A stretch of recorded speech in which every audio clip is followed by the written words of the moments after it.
Electricast. There are people out there all across the country pushing boundaries to grow the game of golf. Like champion speed golfer Lauren Cupp, who plays faster than anyone else. And Will Lowry, whose work in the golf community inspires more kids to get into the game. As a champion partner of the Masters, Bank of America supports everyone determined to find out what's possible. In golf and in life. What would you like the power to do? Bank of America. Bank of America N.A. member FDIC, copyright 2025, Bank of America Corporation, all rights reserved. McDonald's meets the Minecraft universe with one of 6 collectibles and your choice of a Big Mac or 10-piece McNuggets with spicy Nether Flame sauce. Now available with a Minecraft movie meal. At participating McDonald's for a limited time, a Minecraft movie only in theaters.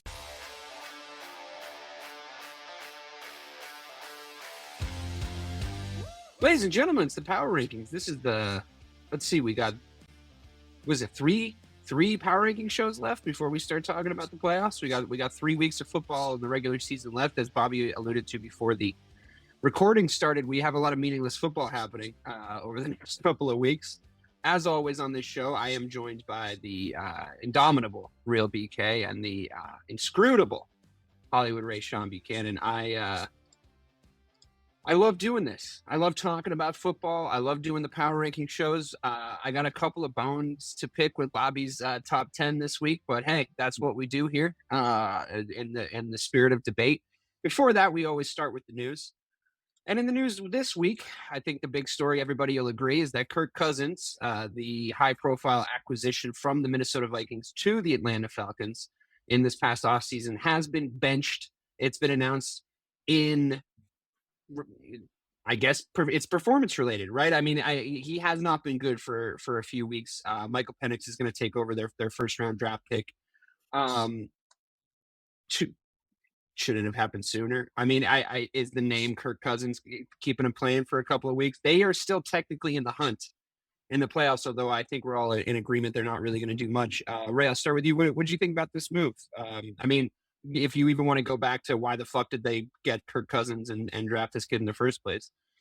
Well, I mean, I think this is where they may look good if it turns out, in a positive manner. This is why you draft Penix at 8, right? And that was a head scratcher at the time. I think right now the jury obviously is still out because we haven't really seen him in a full game outside of the preseason. So yeah, I mean, look, it lasted 14 games or 15 games because he is Kirk Cousins, because you gave him $180 million. So, you want to see the product. But I say kudos to the coaching staff for even making this move, right? Because it'd have been very easy to say, you know what, Kirk's our quarterback. We're just going to ride him out for the season. And just whatever happens in the offseason happens. But I think, once again, you send that message to the locker room saying, hey, although, we gave him $180 million, only what you do on the field will last. And it's not what you signed in the offseason. It's not what Pro Bowls you made in the past and, different quotables you made about you like that and we walk into your trap. Well, he hasn't taken over the trap. And now Penix is taking over the trap. So I'm excited to see what Penix does. He is someone that I thought maybe would have fallen here last year because I didn't think they were going to take Jerod Mayo. So, yeah, I'm excited to see what Penix does, though. I think that he'll play well, but it may not be enough in the long run. Bobby, you love a new quarterback. Well, I think it's telling how bad he's really been. What do you got? That they actually did make this move. You know what I mean? They paid so much money for Kirk Cousins, and they're still in contention at this point. So the fact that they're actually benching him shows how bad Kirk Cousins really has been the past, 4 or 5 weeks. It was celebrated last week when he actually threw a touchdown. That's how bad this dude has been so far this season. So it's not a surprising move at all. I do think it's a little surprising that they're going to a rookie quarterback when they're still in the mix of a playoff race. You know what I mean? That's the one thing that raised the red flags to me about why they benched him. If they had like another vet in the backup, I would have understood a little bit more. But the fact you're going to a rookie quarterback who's never taken a snap in week 15 or week 16 of a playoff race, it seems a little shaky. But I mean, I guess I give him a little bit of credit. But I mean, don't you kind of have to see where he's at, right? I mean, he's already 24, I believe, and you can't. I mean, which actually Kirk Cousins was a 24 as a rookie as well, so that's ironic how that's happening. But you have to kind of see where he's at. So you drafted him that high. Eventually, you're looking for him to be the franchise guy. So I'm pretty sure that Raheem Morris and company, like their best case scenario is that Penix balls out here the last few weeks. And once again, they got weapons there. Bijan Robinson, Kyle Pitts, Drake London. So they got guys that he can go to. So he's not coming into a situation where the weapons are subpar. So if the line can hold up, and like I said, if those other guys, play to their, I'll say play above water level as I call it, then they should be okay. But it's gonna look bumpy this week coming. Like, But I'm not. we'll see if he figures it out. I feel like saying they have weapons there in that tone of voice is exactly it just sums up the Atlanta Falcons this season because it's like, but they do have weapons. Like that seems to be like every week we've It's been been like saying that that, for right? like the past Yeah, 2-3 years, though. It's not even just this year. I feel like that's the fair. Falcons have been that way for a few years now. So I know. it's about time they figure something out. Maybe Penix is the answer, though. Maybe he's finally the answer to getting those weapons involved. So we'll see. I mean, might as well talk about it. If we take a look at the playoff picture of the Atlanta Falcons, they're 7-7. They're second in the NFC South, which is obviously a terrible division. The Bucs, it looks like are going to win that division. I know 8-6 and 7-7 are like pretty close to each other, but I just based on what the performances of the Bucs over the last few weeks, the way that they've looked. Spoiler alert: they've made it into number 10 on the power rankings. Although that is such a curse. I mean, you put the Chargers there, Bobby, and in in true power rankings curse fashion, they got fucking stomped by the Bucs this week. So maybe you are just using your powers for evil at this point. But I think I would be surprised if the Falcons did make the playoffs, just in regards to this quarterback switch. And in that sense, I agree. I just think just ride with Kirk until the end of the season and then figure out where you're at would probably be where I would lead.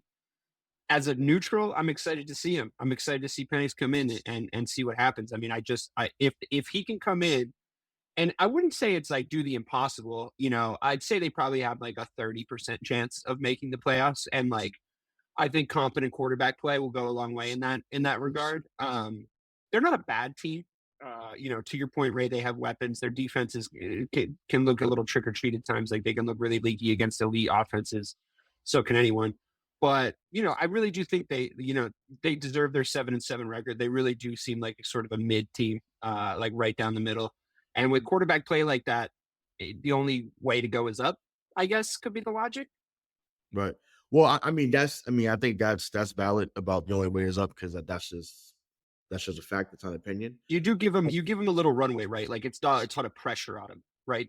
Are you looking at it like there's a ton of pressure on him to make the playoffs, or There shouldn't be, but I mean, I know some Atlanta Falcons fans. That's not how they're feeling.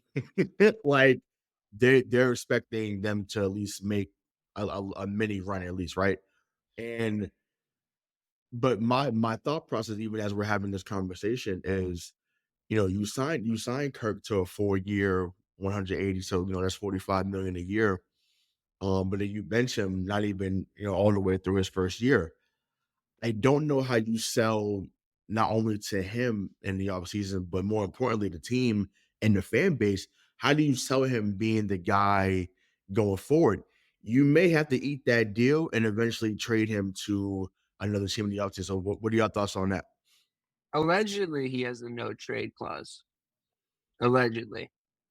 So I'm sure he wasn't expecting a scenario like this. So you're right. It seems like he would probably waive it, right? If you're Kirk Cousins, especially the comments after they choose Penix at 8 in the draft, he was like, I thought I was coming here to be the guy. What the fuck?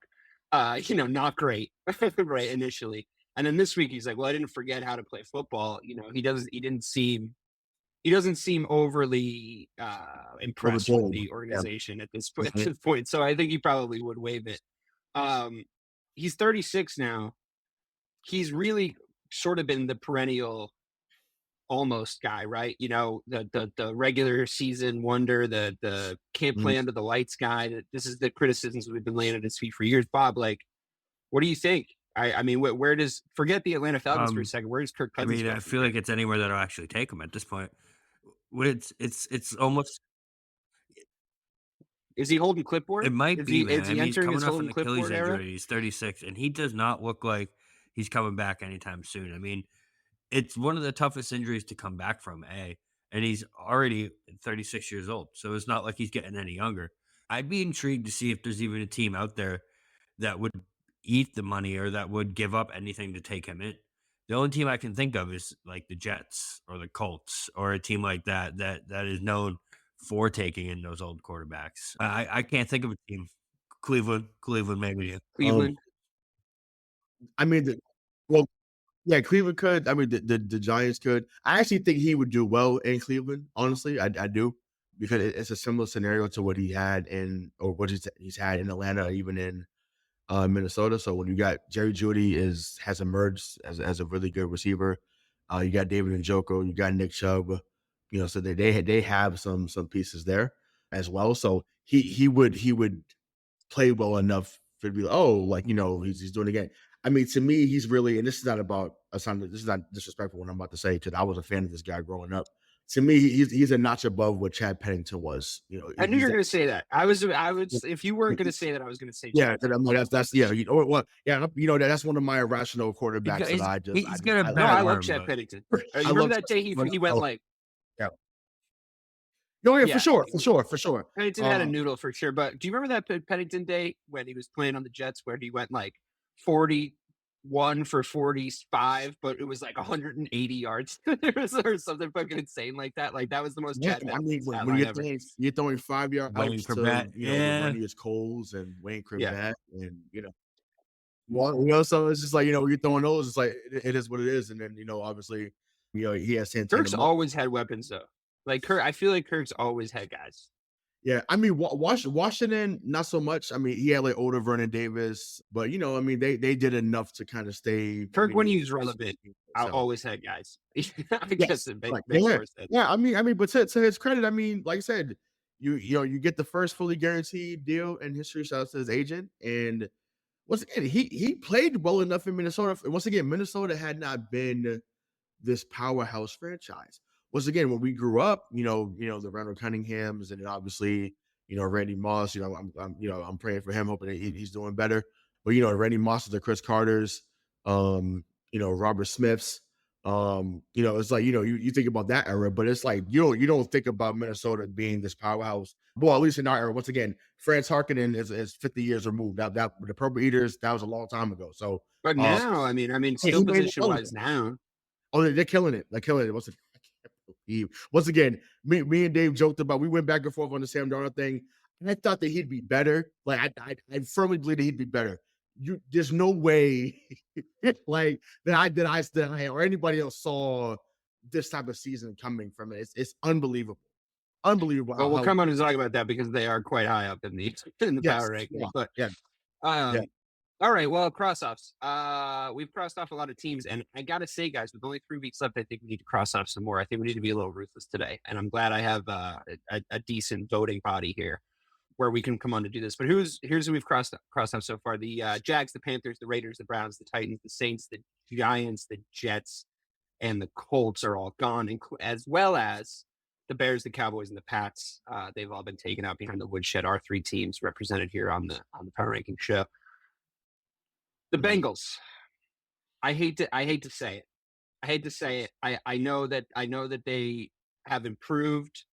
I know that they're very, very skilled.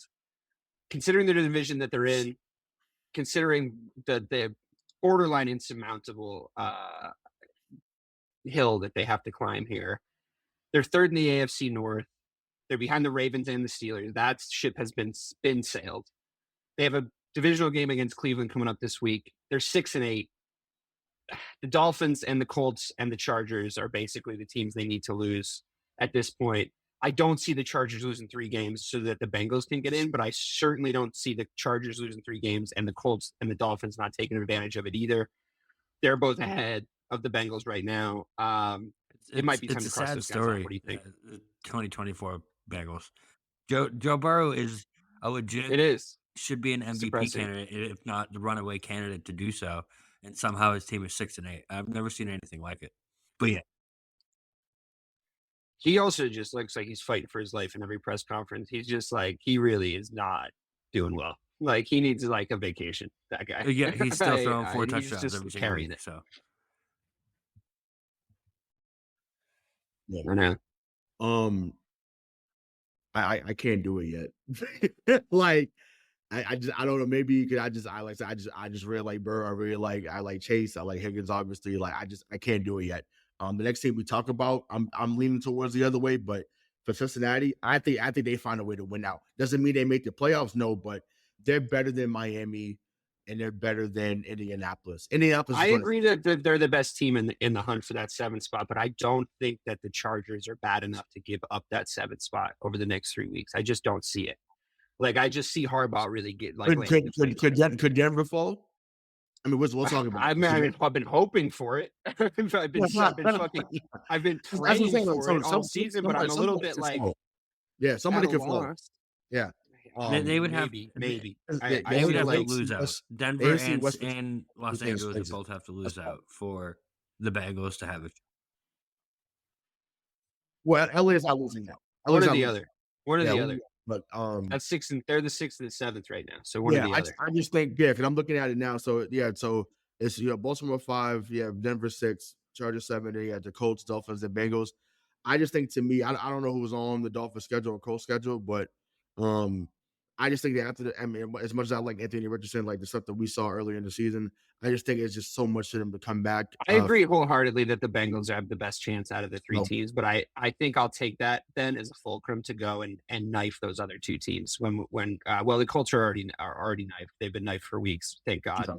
But just based on the eye test half the time, right? But I think we got to cross the Dolphins off. Then we can't leave both the Bengals and the Dolphins on this list because we have to bet now at this point. We have to bet on like either one or both of these teams not making it. So if you're saying the Dolphins, I'm willing to do that. I don't trust Miami at all. Once again, not during this time of the year. I'm right, but I'm the one who came. We need 100% vote though. We need 100% vote. If you're vetoing the Bengals, we gotta try to. No, I'm with it. Come the together. Dolphins' Bobby, offense is so putrid and sad. They're so sad to watch at this point. Oh, they remind me of the Steelers of last year. That's how sad they are to watch on offense. They need to have a conversation in this offseason about Tua. It's time. Well, no, I mean the thing is the problem is he's going to buy at least another year because he improved them so much because the guy that they brought in off the street couldn't do anything. Right, that's what I'm saying. The options they've had are so bad that it's like when he comes out there, he looks like Dan Marino out there. It's crazy. So it's like he's going to buy another year because of that alone. And once again, it hasn't been the connection that we thought it was going to be. I mean, yes, they've had some good moments for him and Tyreek Hill. I don't want to have revisionist history, but they've taken a step back with that this year. Tyreek stayed Tyreek. I'll say that. Like Tyreek left Kansas City and he stayed Tyreek. That's to credit to him. Right. But I'm like, Waddle, has had good moments. Jonnu Smith apparently. I mean, I think we can still say that he's had the best receiving core in the NFL for the last 2 years. Like, and he doesn't put up those kind of numbers though. Right. Yep, he just doesn't put up those kind of numbers. Can I make you a pitch? I don't have the contracts in front of me right now. So I don't know if this is even doable. But what would you say you could really get for Tua right now? Like a 3rd round pick? Could you get a 3rd round pick conceivably for Tua from someone that needs a QB? 2nd round, yeah. At least. You think a 2nd round pick? Who would actively look for him though? That's the thing. I don't know what the market is. I don't know what the market is. We talked about a few teams earlier. Like, could the Giants say we don't want Shedeur or Cam and say okay, let's go for that? Or do the Raiders say the best idea I can come up with is the Saints? That's the best idea I can come up with. I mean, for him in the dome. He put up arena league type numbers. He would have. I wouldn't say as good, but he would have comparable weapons. I feel like the weapons in the Saints are a little under talked about, especially here because there's nobody throwing them the ball. Yeah, him and Olave would be great. Him and Olave would be great. Obviously, if he can stay healthy for all year. Yeah, correct. Right. Albert Kamara obviously is a dog. So yeah, like they would absolutely do numbers. I feel like if and then Kirk Cousins to Miami, and then Mike McDaniel stays there. Who says no? Yeah. Mm-hmm. And now he's got Kirk thrown to this crazy He can run that offense. He can for sure run that offense, and he's shown, despite this big injury that he's obviously getting over, he's shown he can stay healthy for a whole season. He can give you a full regular season of football. Kirk Cousins has consistently done that, right? Mm-hmm. So if you're Miami, is that really all you're asking for? Is a consistent, healthy season of football at the quarterback position? I think that's really like what you're hoping for. Yeah, next I mean season. they've had a lot of turnover there. Really the last 20 years at quarterback. Like they have not had a guy play for 5-6 years straight for them. That's just not been a thing. They haven't had anyone good enough. Nope. Like Tua is the best guy they've had since Dolphins. I don't know, Marino. Like, No, I would say Jay Fiedler. I'd give him that fine. you know what I'm saying? But it's just like but yeah, Dolphins fans love it's tough. Tua, though. It's tough. You know, from They do. yeah, but They're I will you're right say about that.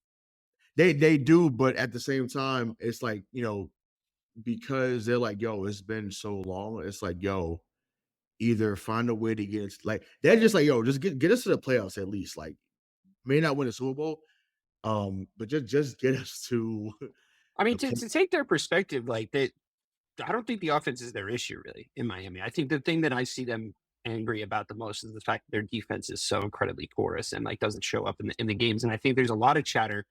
I think they like McDaniel over there, but I think there's a lot of chatter about how he is not equipped to build enough of a defense to compete with the skill set that he has. Like those guys, I think often when they're not doing so hot, that whole tree, I think, comes under scrutiny for like just sort of neglecting the defense, despite having like the flashes and most modern offenses in the NFL. That's on top of that. That entire tree. Right. Yeah. Like what's the culture? Well, it's Yeah. always been finesse down there. The only time when we knew they was bringing a noise defensively, or when we were kids. Once again, in our era. Once again, I don't know how it was in the 70s when they won back to back. The 11-win Dolphins season, I think, was built on the backs of a good defense. Right, but when you have Jason Taylor, Zach Thomas, Sam Madison, Patrick Surtain Sr. Yeah, they had culture. They had a culture during that era. Like you had guys on there that were known to be elite at their positions, and they were elite at every level. So that's what it was. But they haven't had that type of defense. Once again, they tried to when they had guys like David Howard. Obviously, they have Jalen Ramsey now, who was really good for a while. But I think they got Jalen Phillips as well back there. So they have some guys that can play individually. But for whatever reason, collectively, it just happened. But I think you brought this up a few weeks ago. If you didn't, I'll say it. I'll say it now. Maybe if McDaniel's looking to keep his job, you say, "Hey, Robert Saleh, what's up?" We work together. I brought up Saleh. I really want him as the Bears defensive coordinator. However, well, right, but I'm saying when McDaniel know each other, so I'm like, "Hey, what's up?" Yeah. I'm like, he would be perfect wherever he goes to be defensive coordinator. Honestly, he would be perfect. I think everybody should be looking at him. Absolutely, that's a good idea. Yeah, but I do agree with you, Bob. Like, I think it is sort of a cultural issue, maybe from that coaching tree's standpoint. McVay, I mean, I have a little bit of blinders for him. I really do think he's an awesome coach. And I do think the Rams are like that too, right? Like they're built as a finesse team. If they have any kind of problem, it is their defense, right?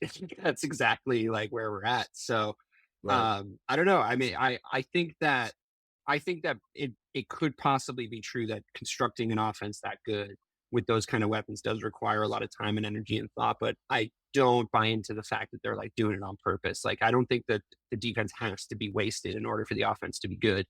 Bring in a Robert Saleh, bring in a Dan Quinn, if in a couple years ago, whatever, like get guys in there that can create a defensive culture. If Campbell keeps kicking onside kicks for no reason, bring him in as a defensive coordinator. we're headed down that road if he keeps doing stupid shit like that. But we'll come on and talk about that a little bit later. All right, we're gonna cross out the Dolphins. We're gonna sacrifice the virgin Dolphins to the volcano god in order to save the Bengals for one more week. That's what the agreement we've come to. But we did skip over the Niners. Let's talk about them for a second. despite George Kittle trying his best to be the leader, I think he's displayed that he is this season, and trying to drag this team back from mediocrity, just absolutely riddled by injuries on the offensive side of the ball. Here we are at the mothership of this coaching tree that we're discussing. Once the inevitable caught up to the San Francisco 49ers, the inevitable being what we said.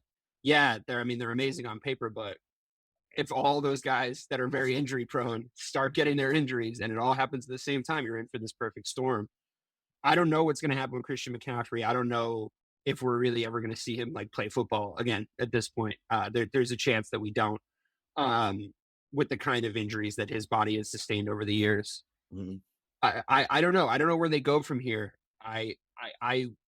They're going to have a little bit of a befuddling offseason, I think, because I think that this tanker is really hard to turn around. You know, that they're in year 2 of their 3-year window to win with this team that they've built, and it's not looking good. It's really, really not looking good. So I'm willing to cross them off for this season, to be totally honest, and I'm willing to have a nice discussion about what their offseason looks like, because I don't see a ton of I'm definitely maneuverability for down to them cross them off. with the way they've and locked themselves I in. think it's going to be a tough season to be a coach of the 49ers.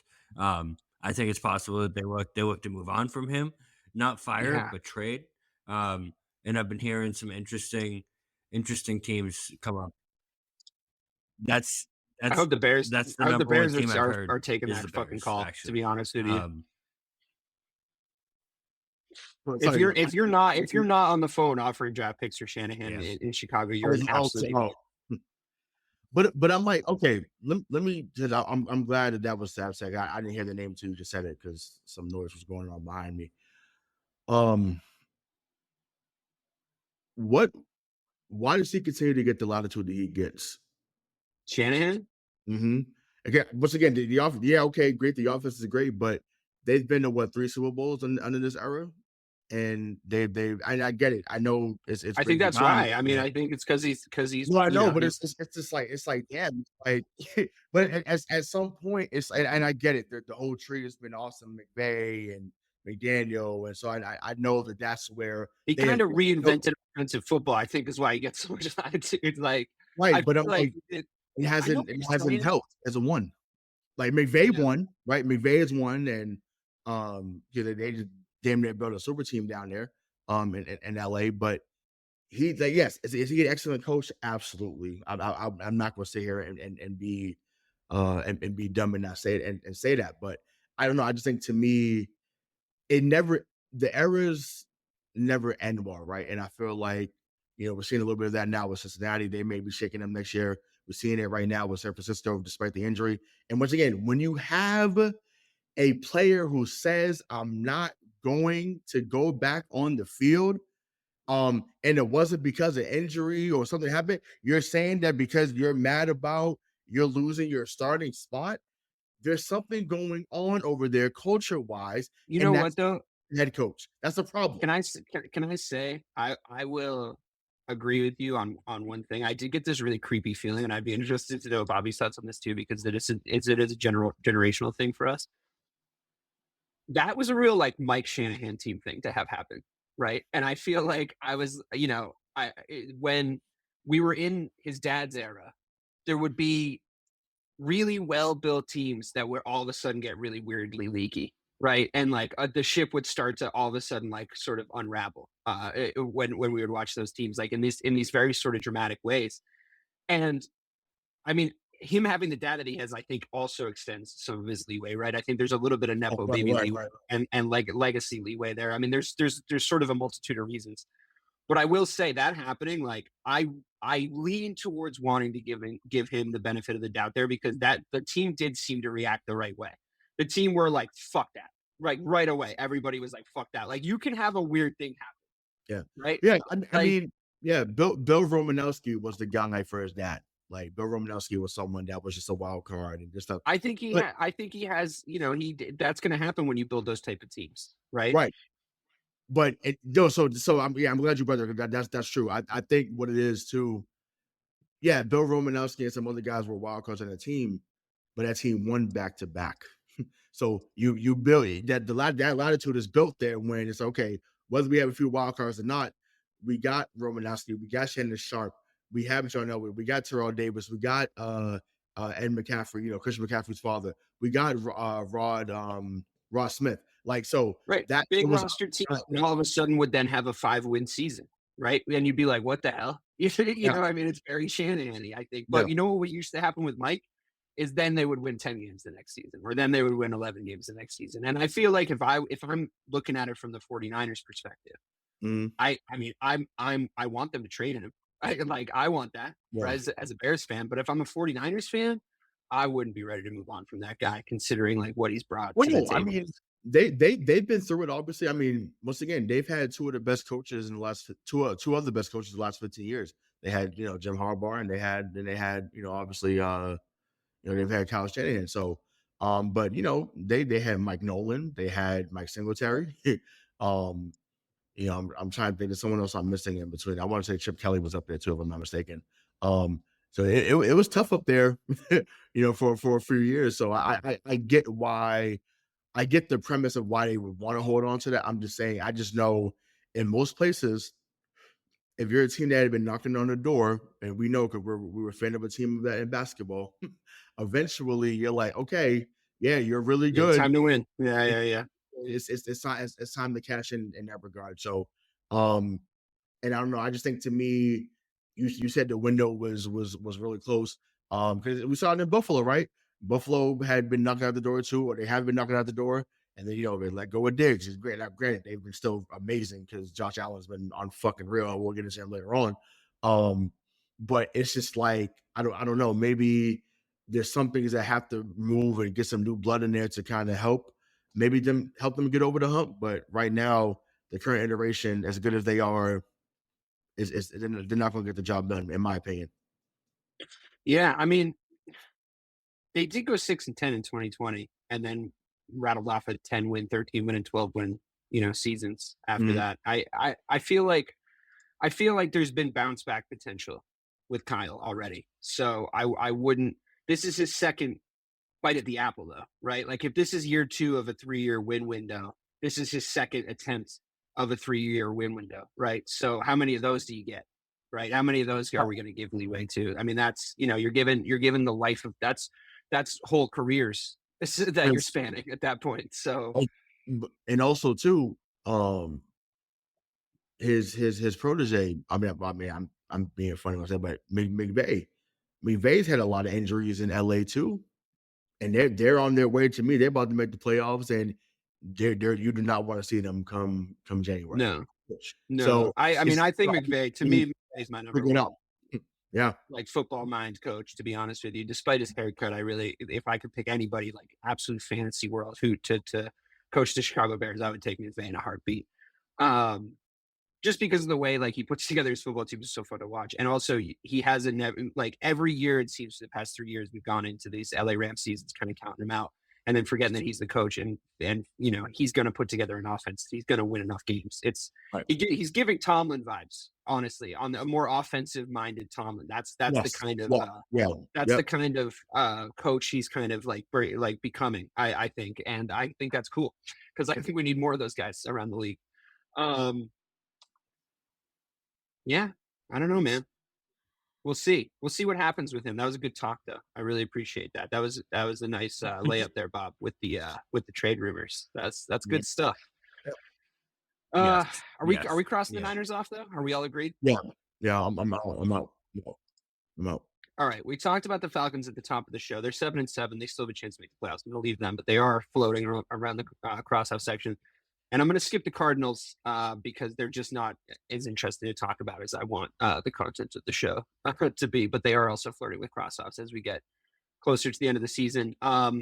Let's talk briefly about our teams. I'm going to start with the New England Patriots. I know that, Ray, you have yet to record, but if you're listening to this, you will likely have access to an episode of MTP Boston where you talk wonderfully. I'm sure it hasn't happened yet in our time, but I'm sure you wax lyrical about the New England Patriots for a good chunk of ethereal time. But just briefly, I'd love to get Bobby's thoughts on it because we didn't have him on last week. Bobby, you told me I was crazy to say the Pats might not get a top 3 pick. And last week we talked about who they might, potentially draft with their seemingly now inevitable top three picks. So you seem to be correct. I have to give you the win on that one. I thought they looked frisky. I was hoping they would look frisky. Probably a little bit of content bias there. I thought it was going to make the show more interesting, but generally they suck. A more broad question for you, Bob. Going into the New England Patriots off season, what do you do? Are you like these guys? Are you just out on that whole coaching staff? Is it become borderline intolerable for you at this point? What do you do? What happens? So What's it depends on what to do?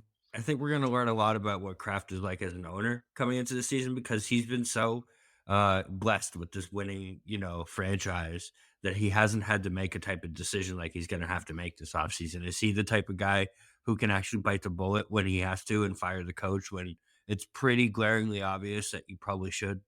Or is he the type of guy that's going to have to, or is he gonna be the guy that won't admit to his mistake and keep a coach on just for the sake of keeping him on? Which you're saying it's the latter? Based on all the New England Patriots fans in our lives, and the way that they seem to know the man intimately, it seems that everyone's telling me that no, he's going to stick with Mayo, and they're going to have to sit through a whole another season of this. But Ray, I mean, what do you think? Oh God, poor guy. Yeah. Yeah, like I said, we'll touch on it more on the TV Boston side, but I have to take a deep side because there's so much that can be said and will be said. But on the surface, it is really, really it's really bad down there, everyone. It's really bad. Yes, you have found some pieces in Drake May and Christian Gonzalez. Your tight ends have been excellent. We know Hunter Henry and Austin Hooper have been great. The wide receiver core has been below average, is putting it lightly. And like I said, we'll tap into that more, but they've been just straight, just straight trash. And then the defense, which has been a calling card for the longest time, has been subpar as well. So there's a lot of things that need to be fixed, a lot of things that need to be addressed in the offseason. It looks like they're going to get a top 3 or even top 5 pick. To me, I know a lot of people are clamoring for Travis Hunter. To me, he's not the biggest need, and I know he's a phenomenal player. Congrats on him getting the it's that Heisman bump, right? Yeah, no one say he deserved it, but I mean, we've seen in the past, like he's obviously going to the first round, but not every Heisman winner goes. He's going to be a top 5 pick. He's the first round. We've seen that before. He's unreal. I said the Pats should go for him last week when we talked about potentially who they need. I know it's the flashy pick. You probably need an offensive line. And it's like they and we talked about. I was like, you got your Jaylen Brown, now you need your Jason Tatum. That's what we talked about last week. Yeah, and it's just like I don't know if Hunter is that. Once again, he could very well be. It depends where you see him as, right? I mean, his value in the draft is going to be determined by team needs and what these teams see him as. Do they see him as a two-way player? Because I got to tell you, I doubt it.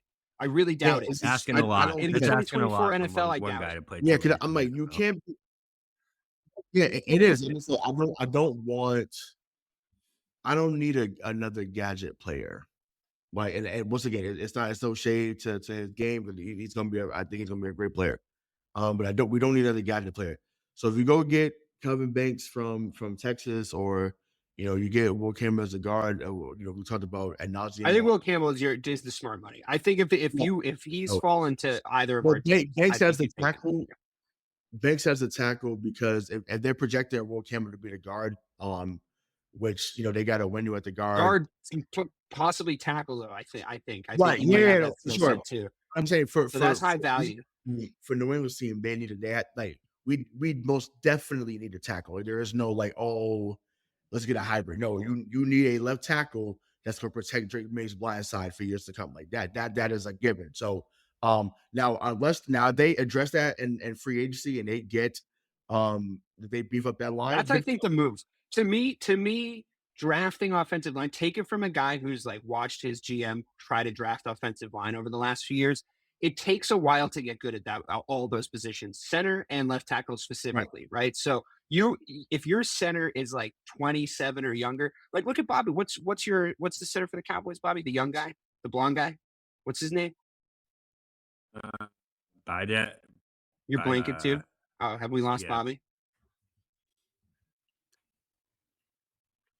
Well, I mean, but No, okay, still but here. for instance, look at the Cowboys line when But if you're under 25 as a center, right? no, but, yeah, That's tough. If you're under 25 as a left tackle, that's tough. It's a tough position to learn. We put a rookie in it at left tackle. The Bears did against the Vikings. It looked absolutely abysmal, right? but So yep. Mhm. I just go to the free agency. I implore you to Right, go to the free yeah, agency and for that's guys where, that are proven. but and even just and this is to add more salt to the wound. Jonah Williams was someone that the Patriots apparently was going after. Jonah Williams recovers a fumble and scores a touchdown against New England on Sunday. And I'm like, oh, like, and he had a pretty good game, blocking as well. But I'm like, wow, like he comes in there, he now ties some of your wide receivers with one touchdown. He blocks pretty well, but because Chuks Okorafor was more was a cheaper option, you chose to go with him. So it once again, it speaks to where Robert Kraft is mentally. It speaks to just ownership in Boston overall. Like I said, we'll get into it on the other show, but it's amazing to me where they have just dropped the ball in that regard. So once again, be aggressive in free agency. Once again, if you beef up the line good enough, then go get Travis Hunter at 3. If that's the case, absolutely. If you beef up the line and you get a T Higgins, whatever, absolutely, you take Hunter at 3 for sure. But that's only if you get some home runs in free agency, then you do that. But if not, you got to go with the safer route. You got to go with the tackle. You got to. Because you have to Cooper throw Beebe. the ball. So Cooper Beebe is who I was thinking of, the center for the Dallas Cowboys. yes. He's a great example of, he's a rookie. He's really good, right? But it's tough to put the whole responsibility of the offensive line on a rookie. You know what I mean? It's a very difficult thing to do. I think it's a tough position to play. A lot of times you see guards rotate in there and excel in their 4th, 5th, 6th year. It's hard. You got to build a whole offensive line in New England. You can sprinkle in a couple young dudes, but it's sad. And once again, I want to get off this after it's depressing to keep speaking about it. But for the last whatever years, regardless who was in power and coaching, whatever, even from the Bill Parcells era, right? I remember it was Pete Carroll drafted Damian Woody. They had a guy named Bruce Armstrong that was left tackle for years. Then you transition to Matt Light, Joe Andruzzi, Dan Connolly, Mike Compton, Stephen Neal. So the fact that I can name these guys lets me know, like you don't tell me they got to figure that out. You have to get 5 guys that can block. What's it? The Nate Soldiers. Like you have to find that. it's the best thing about listening to Tom Brady's commentary on Fox, which is painful at times, but he is getting a little bit better. And the best thing he talks about is the offensive line. The way he breaks down the offensive line makes a ton of sense, because he talks about his offensive line like they were his best friends on the team. Like he really like leaned into that whole attitude of just like, these are my dudes. These are the guys keeping me alive. He wasn't yelling at his O lineman. You could see him yelling at skill guys. You could see him yelling at coaches. Like he would, by that last season in Tampa, he was screaming at just about fucking everybody except for his offensive line, right? That just wasn't something you ever caught Tom Brady doing. And if you want Drake May and you, I think on paper can look at him and say, that's our guy, don't commit a Cincinnati Bengals on that poor son of a bitch. Don't make him that dude. Go and get him some protection. Let him shine behind some protection. And you got to spend money to do that. So, I mean, to Bobby's point about, we'll see what kind of an owner Robert Kraft is. Yeah, I think you need to drop dough on the offensive line this offseason. I think that's what you need to do. Absolutely, but we'll see. We'll see. On that note, let's move on to what kind of an owner is the Dallas Cowboys owner. Oh, we already know the answer to that. He's a huge piece of shit. Jerry Jones and the Dallas Cowboys. Bobby, haven't really gotten your thoughts on these guys in a few weeks. Not super fun to watch, I'm sure. You're languishing in the post-Dak injury era. Although I don't think your quarterback play has been all that terrible, to be totally honest with you. Kind of like, why'd you give Dak all that money? Not that terrible, to be totally honest. So, where are you with the Dallas Cowboys? And again, same question: what does your ideal offseason look like? Is there room to move this ship? The ideal offseason is firing Mike McCarthy. That's the ideal offseason. That's what needs to be done. If that's not the move, then I don't know what is. I've been seeing a lot of talk saying that he might actually lose his job past couple of weeks with this Cooper but that can't happen. Can't have another season of Mike McCarthy trying to lead Dak Prescott championship, because it's not in the cards for these Cowboys. So that's the move that needs to happen, is Mike McCarthy needs to go. To be honest, it's been an ugly couple of weeks of football. I honestly don't have much to say about them except that they need to fire Mike McCarthy. That's the number one thing on my mind right now with this team. That's really what it comes down to, is Mike McCarthy needs to go. I hear you, buddy. I hear you. I think you sound exactly like I did at the end of the Eberflus era. I was like, I can't even think about anything else until this guy gets the fuck out of my town. It's true though. I mean, it's incredible that they didn't address their running back issues in the offseason. I do think that some emerging talent has happened across your skill positions that's helped. I do think you have a good O-line and a good base to build. We'll see what happens with Dak. GT, how do you say his name? I would be marking him high on your list in the draft if I were you. That dude looks like for real. I think he's going to go top 15 as a running back, which I think is saying something. And if you guys have the 11th, 12th pick, I would burn one on him in a second. I know it seems high for a running back, but look at Jahmyr Gibbs. It's worth it if a guy's that good. They took Zeke and he was good for a while. A little bit of a different era, though. No, I mean a little bit more reasonable back then to take a running back super high. Like, not still like, they weren't quite as a dime a dozen as they are now, right? Where you can go and sort of build one from the wrecked parts of the running back scrapyard, and when the Chiefs are calling up guys that should have been retired for the past 5 years in the middle of the season to come in, and they're putting up pretty decent running back numbers. Like, that's not good for the whole of running backs to get drafted high and get paid well, right? So I think Jerry Jones would do it, to your point, and I think that it's the right thing to do because that kid looks absolutely fucking phenomenal. Ray, I think you said something similar about what the Cowboys should do last week. Oh, depressingly, that brings us on to the Bears. Someone needs to take those fuckers out behind the woodshed. Just the memes of Caleb Williams like lying prostrate on the ground, just having just gotten absolutely fucked up. He's the most sacked rookie. He's the most sacked player in the NFL this season, and he's zeroing in on the most sacked player of all time record. That's really what he's looking for this offseason. And I'm running out of people to blame here, and I get that. I didn't want just the OC fired, for the record, but whatever. I'm running out of people to blame. I'm not blaming Caleb Williams. I think the most sacked fucking guy is on the GM, dude. Like, you were an offensive lineman, and you went out there and you put this group together. And there's quotes emerging this week. Oh, I think this is the deepest we've ever had as far as like an offensive line goes. Like, I'm so excited. All this different stuff, and it's just like you can't build an offensive line then. So you've given us a number 1 overall pick who looks pretty good. He looks like he might be the dude. And you're getting him sacked more than anybody else. So, like, I wouldn't blame him if he has the yips. I mean, I don't know. Am I delusional? Am I being a delusional Bears fan right now? Or should we fire the GM also in the offseason? I mean, I'm all for. I mean, once again, I'm very vulnerable right now.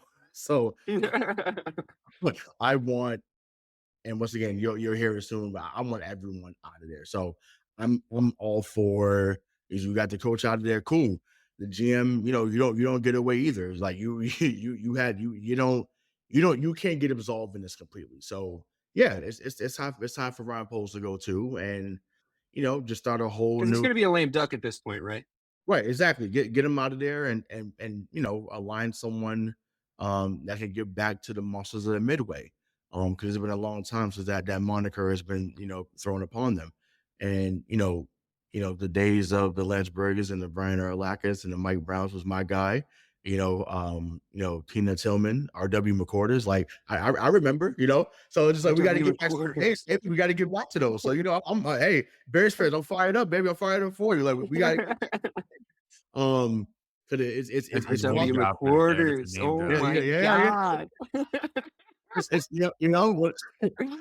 Once again, you always can count on a casual name drop here on MTP. But yeah, it's just like I love that from you. You got to get back to that brand of football, because right now, the identity is not there right now. So get back to smash mouth football, get back to playing great defense, and just smacking people around like that. That's where you got to go. So if the people that's there right now cannot, build upon that, then they need to go and have someone that is going to have that mindset and, put them in the right direction. Absolutely. I think his name is Mike Vrabel. The more weeks that pass, like the more I just think that that's the guy that's leading the Bears back to the promised land. He's going to understand how to do it. Here's another Bears drop from that era. Not saying this guy should be a coach, but Desmond Clark. I was just thinking about him the other day. Remember him? 88, big guy, big tight end. Yeah, right. Yeah. Yep. Yeah. I liked him. Hey man. That's the thing. They were big, hard hitting, mean motherfuckers back then. That's what that team looked like. And now it seems like we've built this sort of speed and agility team that there's 6 captains out there, but not a leader in sight. And it's just really upsetting. And if you go out there and you get another nice guy as a head coach, I think you're fucked. I really think you're screwed. This team really needs somebody to coach them. I think that there's a lot of talent on the roster, and I think that leaders might emerge. You need a Mike Vrabel. I think as the weeks go on, I'm starting to see that he's the only choice. I know the Ben Johnson heads are screaming right now. I know that they're screaming. He's in our division, guys. Like, we need to have some self-respect as Bears fans. And I'm sorry to say this, but we need to have some self-respect as Bears fans and not be crying out for the Lions offensive coordinator to come in and save our souls. Okay. What we need to do is we need to reach out to an organization that built up a great football mind, like a New England Patriot, Mike Vrabel, to come and save our souls through a culture change, right? Because bringing in a Ben Johnson it's not even a good fit for him, I don't think. I think he needs to go to a place as a head coach where he can build something from the ground up, and be given the keys to the car, because he's inheriting a team that isn't his, and they're not. There's room to grow. There's more signings to be made, but the pieces are already really in place. The major pieces are already really in place, and he's going to have to deal with it. I think if Vrabel comes in and makes that defense play the way that they deserve to be playing, and coach them the way they deserve to be coached. What do you guys think? Yep, Vrabel's definitely the choice. We talked about it a couple weeks ago.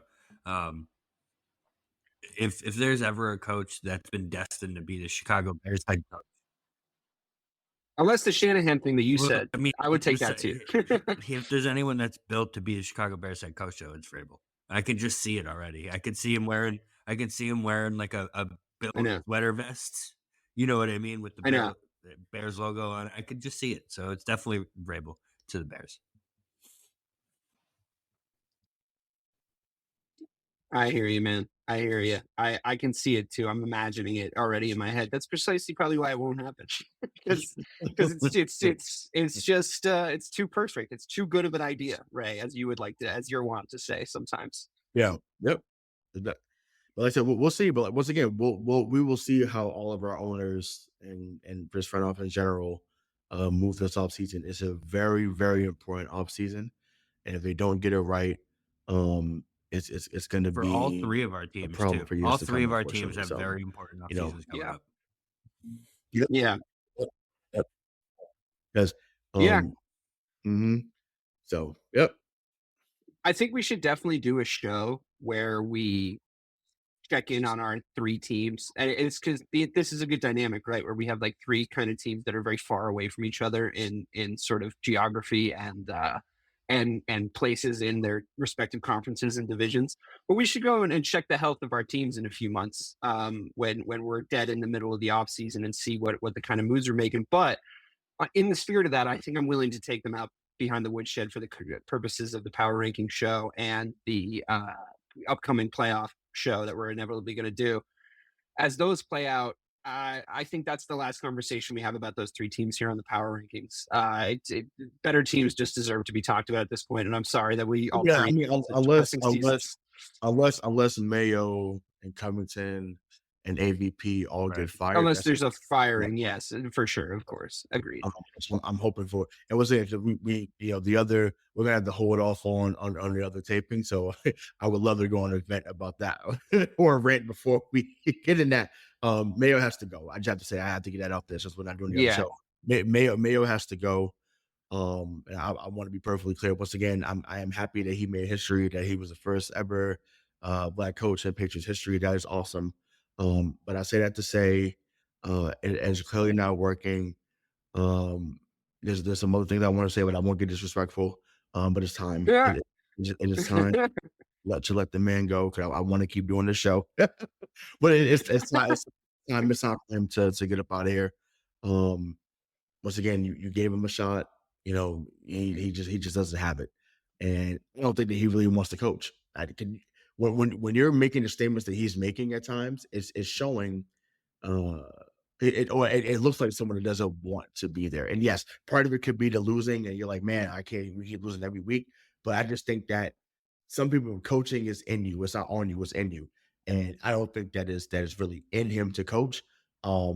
I think his brain works in different ways, which is why he left football and went into other stuff, which is fine. You can do that. But I feel like he came back as a favor. So I want us to get a favor for the holiday season and get him out in Foxborough. And he can go back to where he's at with his family and enjoy the rest of 2025. That's where I'm at.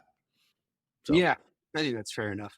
All right. I think we're going to do the same thing we did last week, Ray. Now with added Bobby, to just go through, and we're going to list off the power rankings because it's really just more interesting to talk about the playoffs and where we're going to be coming up and what everything looks like. So the power rankings are as follows, and I'm gonna have a couple bugbears here, Bobby, but only minor ones.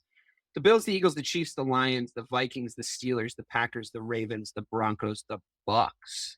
The Bucks being number 10 over the Houston Texans, I think, is a little unfair. I think the Texans having one more win than them, the Texans being clearly a better team than them, the Texans being number one in their division and getting home fields locked up. They're fourth in the AFC. I mean, come on. The Houston Texans could surely have done enough. Just because we were all disheartened and disappointed with them, surely they've done enough to be the 10th best team. So it was between them and the Bucks. I'm not going to lie. The reason I picked the Bucks was just because of how painful.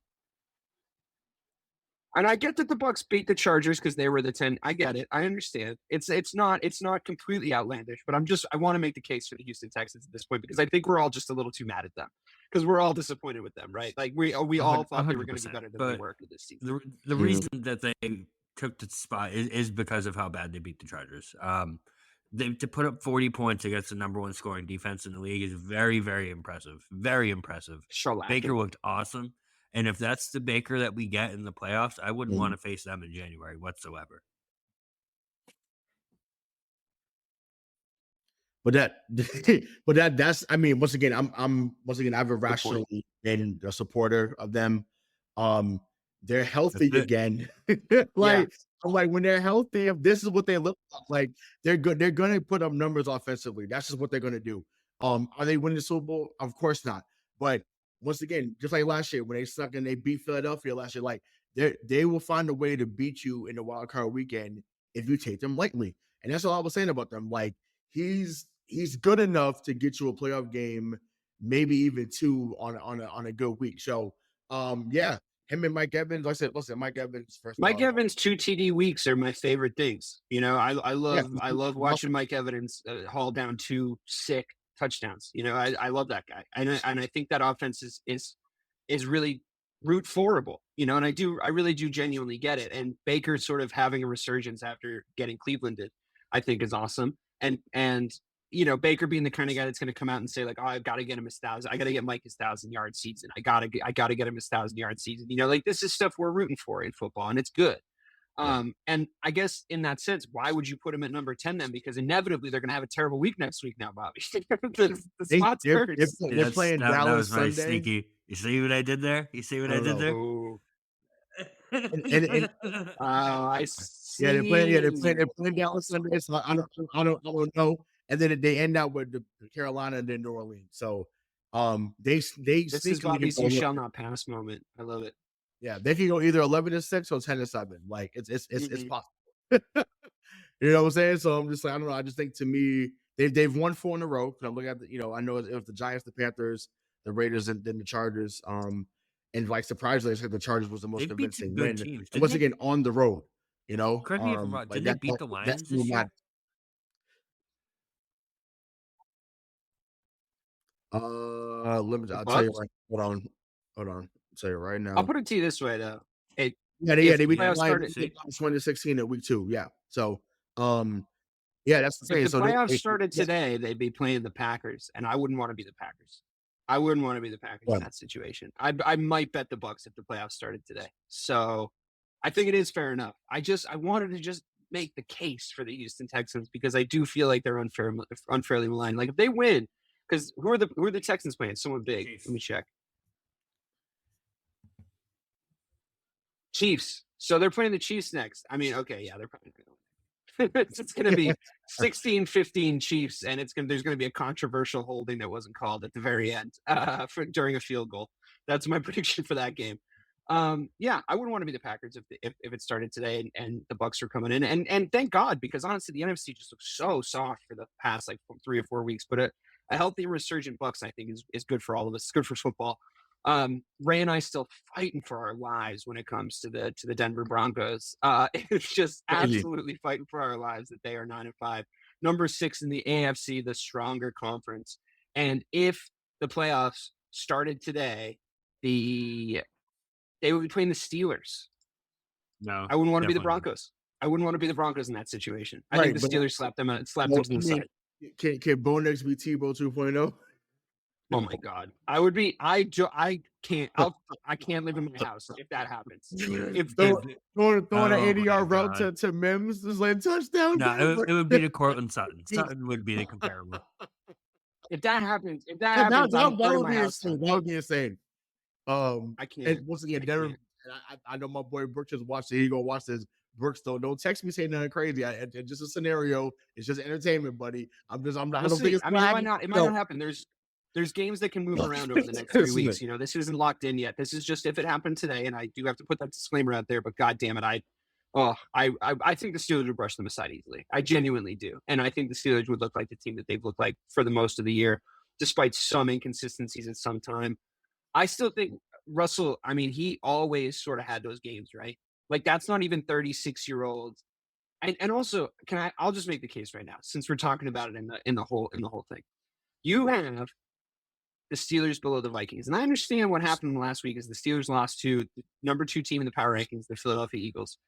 And the Minnesota Vikings beat the Bears, which isn't all that impressive. But we have to talk about the Vikings being frauds. We just have to talk about them being frauds because I have to tell you the list of teams that they've beaten. Okay. And you guys just jump in, and I mean just shout right over me when you hear a good team. And whenever you hear a good team, you just shout that right out, okay? And I mean a good team. You're going to have to make the case that they're a good team, not an average team, not an above average team, but a good team. So, ready? Here's their last few games. They beat the Bears. They beat the Falcons. They beat the Cardinals. They beat the Bears. They beat the Titans. They beat the Jags. They beat the Colts. They lost to the Rams. They lost to the Lions. They beat the Jets. They beat the Packers. Okay, They beat the Packers. The Packers are Packers good. Week Packers are one. the only good team. So Packers, okay. I think that yeah, but you have to remember how the Packers season started. That's a Jordan Loveless Packers. So I think that there's an asterisk there. And I think the Texans, I think is probably their biggest claim to fame is beating the Texans this year. And you wouldn't even put the Texans in the top 10. So who are these Vikings, dude? Come on. You see what type of team this is. It's so obvious. I'll give a good analogy. I think The Atlanta Falcons? The No, 15 no, minute not Atlanta Steelers a Falcons? couple years ago. not even the Falcons. What? No, not even them. They're the 2019 Patriots. 2019 Patriots came out. Make your case. came out the gate swinging. We were 8-0, smacking everybody. And then we faced that guy in Baltimore on Sunday night, and he ripped us to shreds. And Want to talk about him? It went downhill. So right now they could be the 2019 Patriots. They could be, but at the end of the day, you play who's in front of you. It's good. And yeah, they play. You play who's in front of you. They've been winning games. So 12 out of 14 is good regardless. Fine. Is that what we're doing? Are we doing play who's in front of you, Bobby? You wouldn't let me do play who's in front of you when the Steelers won 11 games. As a team, as a fan, it's watching this team lose 8. They lost 2 out of 8. No, sorry, 6 out. Excuse me. They've lost 6 out of 8 one score games. It is hard to win in the NFL. And once again, they are doing this. Okay, but I'm making the case compared to the Steelers, because look at who the Steelers have beat. The Steelers are below the Vikings in the power rankings. And I'm just making this case in isolation. I'll just read you out the Steelers. They lose to the Eagles. I no shame in that. They beat the Browns divisional. They beat the Bengals divisional. But you guys made the case earlier for the Bengals. They lost to the Browns divisional. Yep. They beat the Ravens. Sorry, but they beat the Ravens. Yeah, they're worse losses to the Colts. They're worse losses to the Colts this year. Yes, that is absolutely their worst loss. That's the only team that they should have beat that they didn't beat. But the Browns, I think you can give them the divisional, like, snowing. Jameis Winston's an insane person. Thursday night game. I think you can give them a little bit. I think you can give them a little bit of grace on that one. I do agree that the time they didn't show up was against the Colts.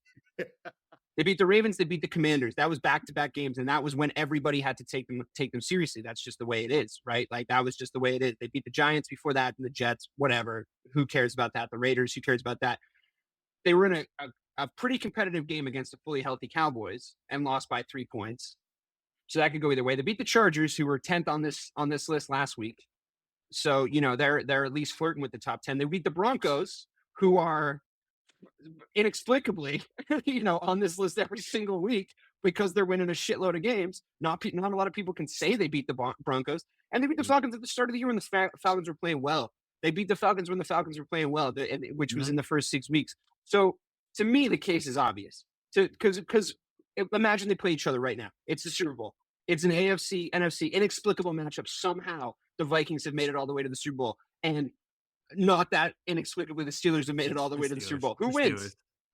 Bobby, come on. I can see it in your face. Yeah, because let me ask this thing. I love how we have this argument with the Steelers so much. It's always the Steelers, too. Always. No, but let me ask this. Would you trade Kansas City and Pittsburgh? Because Kansas City's been they've been barely winning games and they haven't beat anyone great either. If we're talking playoffs, even having the Chiefs at number 3.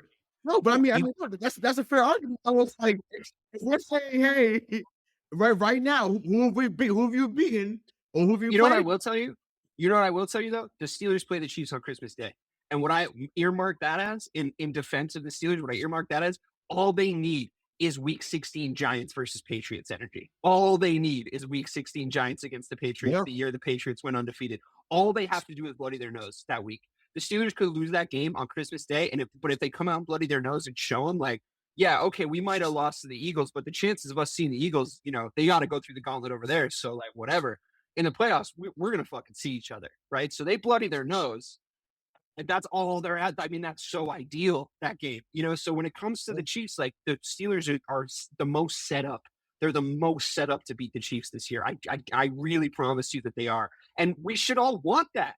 We should all want that. We don't want them to three-peat. You don't want them to three-peat, Ray. You are walking through the streets carrying the carcass of Thomas Brady. You don't want them to three-peat. I said at the beginning of the year, I was like, if they go on and do that, I think they're going to. If he does, I do too.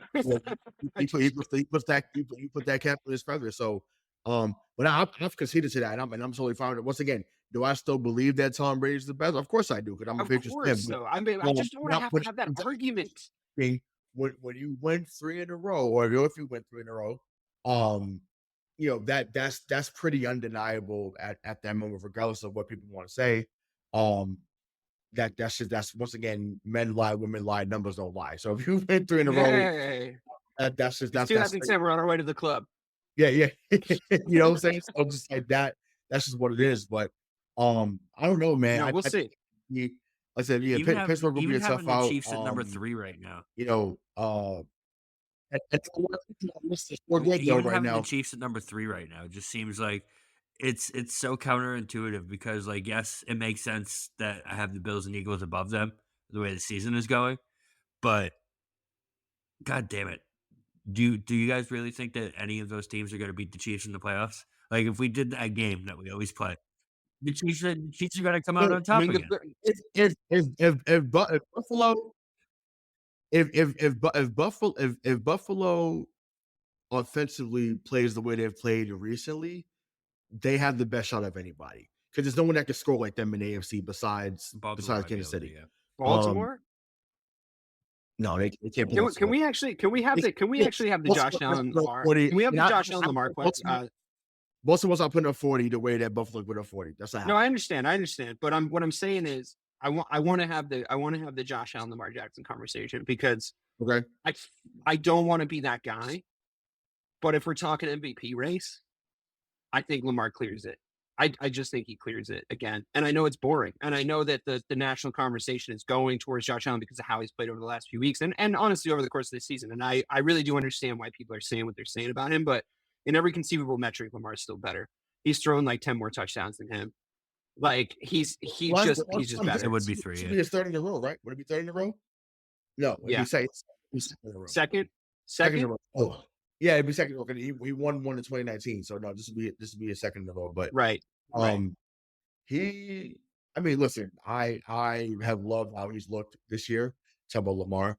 I just know when you lose the weapon that Diggs lost in the offseason and Stephon Diggs, and people said all your success was tied to 14, and you wouldn't be much without 14. And he's come out looking like how Matt Stafford looked when he lost Calvin Johnson, and they're slinging it all over, and they're giving totally it fair context. Yeah, that's where I feel like he'll probably, if he does win it, that's what the people are going to go with. There were major Baltimore added weapons too. If Lamar wins it, obviously. Josh Allen lost weapons and Baltimore added weapons. So, right, correct. Yeah, I mean, fine, but it's fine. Yeah. But if that's all well and good, but I do think that's what's sweeping everybody up is the Josh Allen sort of hero ball. You know, like he's looking like he's playing a full game of NFL Street out there. It's insane. It's a lot of fun. It's a lot of fun to watch, and he does look like Roy the Rover's out there. You know, he looks like he's winning the game by himself. He's putting the team on his back. It looks awesome. But I'm just looking at the way they call the MVP every year. If you're a betting man, I wouldn't bet on Allen. I really wouldn't, because if you just look at every conceivable metric, every single metric that seems to get taken into account, he loses on every single one. It's more a Mike Marcangelo approach in the MVP voting every year, I promise. Otherwise, Pat Mahomes would win every year, right? Otherwise, Mahomes would be the favorite this year, right? Even though he's not playing his best, he was who won last year or 2 years ago, by the way. Who's or even last player we've seen went 3 in a row? It was Favre, right? Let me go back. I got the list in front of me here. Let me go all the way back. Manning won 2 in a row. Yeah, Rodgers won 2 in a row a couple times. Favre won from 95 to 97. And he easily was the best quarterback. A couple running backs. Sean Alexander and LaDainian Tomlinson back to back. That seems like a far away shout. Peyton Manning and Steve McNair split it. Kurt Warner, Brett Favre. Okay, yeah. Well, okay. Asterisk. Brett Favre split it with Barry Sanders. So gotcha. I don't know. Okay. I think a pure 3 in a row probably trumped that, right? Gotcha. So okay, yeah. So if there was any player to split it with, I mean, my God, I mean, totally. I mean, just give it to Barry Sanders though. At that point. Like looking back, it's like, what the fuck? Yeah, just give it to Barry Sanders. But yeah, it just goes to show just how dominant that position has been. But yeah, I think that I don't know. I mean, we could see a split again. It could be a split of Lamar and Josh. I would think that would be cool. Actually, that would be something sweet. I would be into that. That would be the only other viable option. Like, there's no one else that to me is even close. I've been trying to make the case for Saquon. I've been trying to make the case just because if you're going to choose from any position that's not quarterback, if it was week 8, I get Derrick Henry, but I think over the course of the season, I really do think Well, Saquon's been like 20 he's had a LaDainian Tomlinson level 20 years season, and we ago, gave it to LT. So yeah, I was saying 20 years ago, we would have gave it to Saquon easily. yeah, 100%. Yeah. Easily. And yeah, I don't see how. It's not going to happen. Yeah, I'm just saying that. I don't see how you can't give it to Josh or to Lamar at this moment. Obviously, there's still a few weeks left in the season, but once again, Josh Allen has a resurgence, and like I said, we talked about him being the guy in that division once Brady No, left. he's a ton of fun to watch. Honestly, he really is. I'm not trying to be a little Debbie Downer ass bitch about it. I'm really not trying to be that dude. It's just that like with different viewpoints, but I mean, it's just like I just think to me, it has to be them two. Jared Goff has been awesome in Detroit too. Because it's just funny what was said about his career. Yeah, no. He was going to be a guy. Yeah, but for them to be 12-2. Once again, Jared Goff was written off and no, totally. I wrote him off. And for fuck's sake, I was all done with him. So once again, that's probably more of a feel-good story than anything else. Because of how far they've taken off. But like I said, just when you look at if he had a few more games like how we had last Sunday, talking about Goff, we had 2 for 500 and fighting that like insane. That was wild. Because I remember him in Super Bowl 53. That guy to where he's become now, there's no way I thought that guy would throw for 500 yards in a game, like ever. Yeah. No, I agree. I really do agree. And he's definitely proven me wrong. I'm willing to admit that at this point in time. Okay, just real quick because we've run out of time. I wanted to talk briefly about the Lions. Mm-hmm. That was not a good performance, and it was not a good performance in the sense that like all the things you might potentially be worried about with the Lions, like the fact that they've been able to sort of patch their defense back together. What does it look like against a really elite offense? Yeah, I mean, Campbell's been making the right decisions. What happens when the game's on the line? Does he have another skittish, like weird thing? It was a playoff preview game, right? I mean, as much as obviously they're in different divisions, playing games of that magnitude, different conferences, playing games of that magnitude against teams that elite gives you a little bit of a playoff preview vibe. And I'm worried that their defense is too injured, and I'm worried that Dan Campbell's going to make a really dumb, boneheaded decision again in the playoffs. I'm really genuinely worried about both those things, and I'm really pulling for the Lions, man. I don't want to see the Eagles come out of the NFC. I truly don't. I want to see someone spoil the Eagles party. It has explosion written all over it. I thought it was going to be this week because of all the locker room stuff that was coming out, but then it didn't seem to matter at all. Maybe Sirianni's just a weird genius and he's not an idiot and I'm the idiot. I really hope that's not the case. I just want the Lions to be the NFC team. I want that to be the case so badly. Even if they die on the last leg of the hill against the Chiefs, I just want them to be the NFC team at this point. I'm really pulling for them, and I'm just worried they're going to make a calamitous playoff error. Am I crazy to think that? I mean, no. I mean, I think also the defense. No, facts. I mean, I think that it's the same thing that brought you to the dance is the same thing that can send you home. And I think with Dan Campbell, they're living with that. It's like, hey, aggression got us here. So aggression. I wish that I had not have done that. Aggression will send them home. So, to me, you do what got you to the dance. You don't switch up now. I'm totally fine with that. Once again, but that's the problem. I'm worried that recipe isn't winning. It's right, not a winning recipe. Okay, same thing in San Francisco, but that's what I'm saying. It's just like it's like you do what got you to the dance, though. It's like, and I'm fine with it. Like I said, I think that once again, they have not been this relevant in years. No, totally. But you still got to set the whole thing is the culture. You got to forget the lines of the past. Like we're reaching for our goals, kind of a thing. Don't put yourselves in context. That's loser mentality, right? Oh, sure, but I mean, we get Barry Sanders and Scott Mitchell and Herman Moore and but then also 0-16 and fucking right, divisional opponents every single year. Yeah, what I'm saying? Like, what it's all. Matt Stafford just languishing down there. You know what I mean? Like it's just there's and then succeeding elsewhere. Like this is a franchise that I think deserves it, but they shouldn't be thinking about that shit. What were you going to say about? And it had a press conference or it was a radio interview where he said. You can't have the prizes unless you eat the moldy bread first. And that's what happened this past week is they ate the moldy bread and it just, you know what I mean? Sometimes you got to get kicked in the face a little bit. in order to succeed. I mean, it's the right coaching thing to say. I totally agree. I hope you're right. I really, really hope you're right. But I don't know. I'm a little worried about them. I'm a little worried that we're going to see them play the Eagles in the NFC Championship game, and I'm worried that they're going to do something dumb and they're going to lose by 3. Like that's. I'm rooting for them. I really am. As far as teams that can beat the Chiefs, the conversation we have every week, we sort of touched on that. I like the Steelers maybe in the AFC still. Bills, if they can score like they score, but you know what happens in the playoffs, boys, is like things change. Patrick Mahomes gets better. They go full Transformers. So I guess we'll see. But we're out of time for this week. This has been the Power Rankings. We'll learn a lot this week, and we'll reconvene next week, probably with the usual cast of characters. Thank you guys so much for listening. Good night.